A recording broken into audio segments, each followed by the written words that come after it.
BMSന്റെ വേഷം മാറി വന്ന ഒരു സംഘടനയാണെന്ന് ഞാൻ അംഗീകരിക്കുന്നില്ല. എനിക്ക് അങ്ങനെ തോന്നിയിട്ടുമില്ല. അവർ ഒരു സമരം ചെയ്താൽ അവർക്ക് സമരം ചെയ്യാൻ പാടില്ല. ഇവിടെ CITU മാത്രമാണ് ഇവിടെ സർട്ടിഫൈഡ് ആയിട്ടുള്ള അല്ലെങ്കിൽ സമരം ചെയ്യാൻ അധികാരമുള്ള ഒരു സംഘടന എന്ന രൂപത്തിൽ അവതരിപ്പിക്കുന്നു. എൻ്റെ ഒരു സംശയം, എനിക്കൊരു പാനലിലേക്ക് ആർക്കെങ്കിലും ഒരു മറുപടി നൽകാൻ പറ്റിയാൽ നന്നായിരിക്കും. INTUC എന്താ ഈ സമരത്തിൽ ഇല്ലാത്തത്?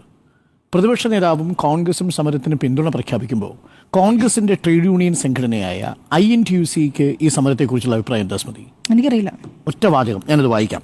സമരങ്ങൾക്ക് ഞങ്ങൾ എതിരല്ല. സമരം ചെയ്യാൻ എല്ലാവർക്കും അവകാശമുണ്ട്. എന്നാൽ ആശാവർക്കർമാർ ഇപ്പോൾ നടത്തുന്ന സമരത്തിൽ ഉന്നയിക്കുന്ന ആവശ്യങ്ങളോട് യോജിക്കാൻ INTUCക്ക് കഴിയില്ല.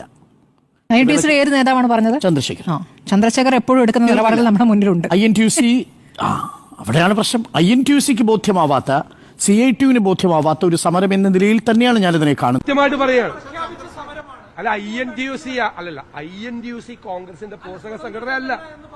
കോൺഗ്രസിന്റെ പോഷക സംഘടന അല്ല. പ്രതിപക്ഷ ഇങ്ങനെ പറയാൻ പാടില്ലായിരുന്നു. പ്രതിപക്ഷ നേതാവിന്റെ ഭാഗത്തുനിന്നുള്ള പ്രസ്താവന തീർച്ചയായും തെറ്റ്, അങ്ങേറ്റത്തെ കാണിക്കുന്ന തെറ്റാണ് അദ്ദേഹം കാണിച്ചുള്ള രീതി. അതിനകത്ത് 100% ഞങ്ങൾ മൊത്തം അദ്ദേഹം ഒരു പ്രതിപക്ഷ നേതാവല്ല. ഇവിടെ എങ്ങാനും പേരുവാണ് ചെവിക്കുരി നോക്കി 2 കൊടുക്കണം ഞങ്ങൾ പറയുന്നത്. അത്ര നാറിയാണ്, അത്ര വിഷമമുണ്ട്. അതുകൊണ്ടാണ് പറയുന്നത്. സൈസ് ഒന്നെങ്കിൽ മാപ്പ് പറയുക, അല്ലെ പ്രതിപക്ഷ സ്ഥാനം രാജിവെക്കുക. ഇവിടെ എങ്ങാനും പേരുവാണ് ചെവിക്കുരി നോക്കി 2 കൊടുക്കണം ഞങ്ങൾ പറയുന്നത്.